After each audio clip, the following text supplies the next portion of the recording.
राम कण कण में है, राम आस्था है, राम विश्वास है, राम आत्मा है, राम परमात्मा है, राम चेतना है, राम आदर्श है, राम सत्य है, राम मर्यादा पुरुषोत्तम है और राम सबके हैं। इसलिए सिर्फ भारतवर्ष नहीं, इंडोनेशिया से मलेशिया तक, इंग्लैंड से न्यूयॉर्क तक आज चारों ओर राम नाम की गूंज है।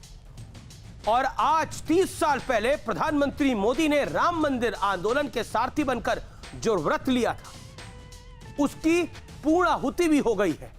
मंदिर निर्माण की शुरुआत हो गई है, भूमि पूजन हो गया है। शायद इसीलिए पीएम मोदी ने साष्टांग प्रणाम करके भगवान राम को नमन किया। लेकिन शायद कुछ लोगों को यह सब कुछ चुभ गया, बहुत चुभ गया, और वैसे कह रहे हैं कि आज का दिन हिंदुत्व की कामयाबी के लिए और बहुसंख्यकों की कामयाबी के लिए याद किया जाएगा, क्योंकि ये वो न्यू इंडिया होगा जहां पर हिंदू राष्ट्र बनाया जाएगा। मुस्लिम पर्सनल लॉ बोर्ड कह रहा है कि बाबरी मस्जिद थी और हमेशा ये मस्जिद ही रहेगी। अन्यायपूर्ण, दमनकारी, शर्मनाक और बहुसंख्यक तुष्टीकरण के लिए जमीन पर पुनर्निर्माण इसे बदल नहीं सकता। दुखी होने की जरूरत नहीं है, कोई भी स्थिति हमेशा के लिए नहीं होती। आखिर ये कैसी विध्वंसकारी सोच है? इन लोगों की मंशा क्या है? आज इन तमाम मुद्दों पर होगी देश की सबसे बड़ी बहस। 1992 में कहा गया राम लला हम आएंगे और 2020 में मिशन पूरा हुआ, मंदिर वहीं बनाएंगे। प्रभु श्री राम के धाम में पहुंचे मोदी।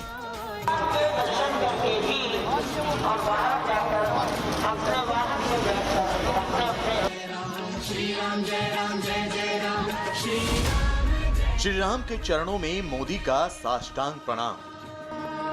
लव कुश संताने सीतापति श्री राम की।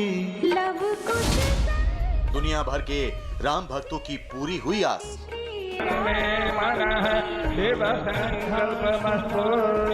हमने भगवान से प्रार्थना की कि हमारा मन शिव संग। ये दिन ऐतिहासिक है, ये पहल ऐतिहासिक है। कण कण में राम है, जन जन में राम है, हर भाव में राम है। अयोध्या क्या, पूरा भारत राम भक्ति के रंग में डूबा है।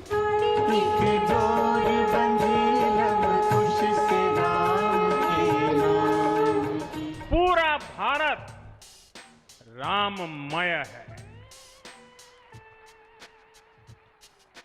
पूरा देश रोमांचित, हर मन दीपमय है।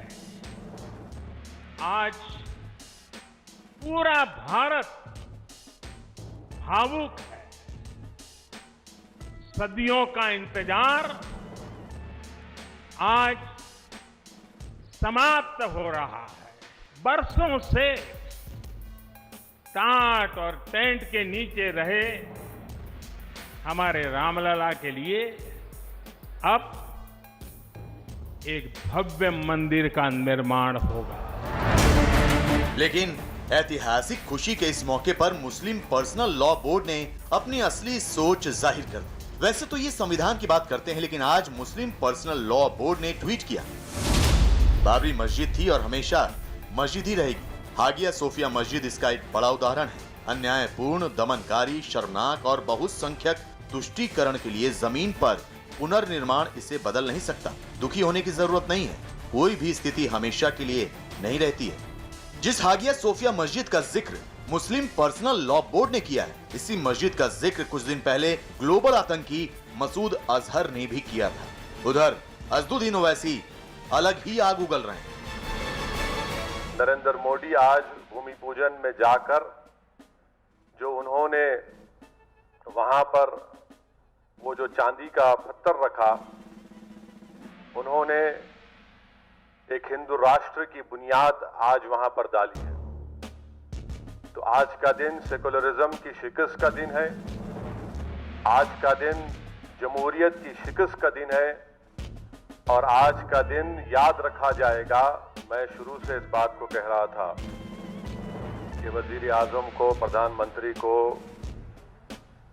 आज के इस भूमि पूजन के फंक्शन में शिरकत नहीं करना चाहिए था, नहीं अटेंड करना चाहिए था।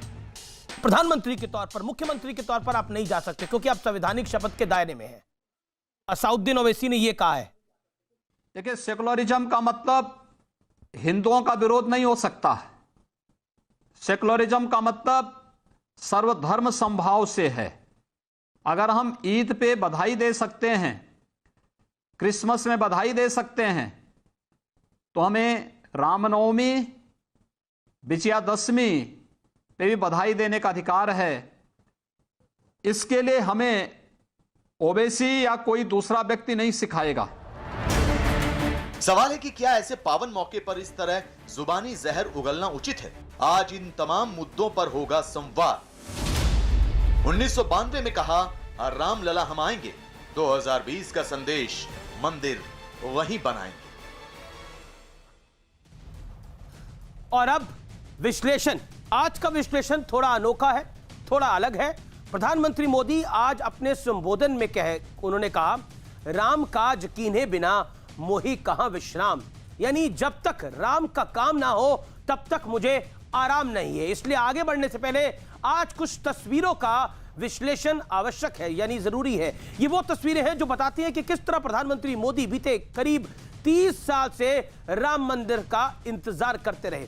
पहली तस्वीर आपको दिखाते हैं जिसमें लाल कृष्ण आडवाणी सोमनाथ मंदिर से रथ यात्रा शुरू करते हैं।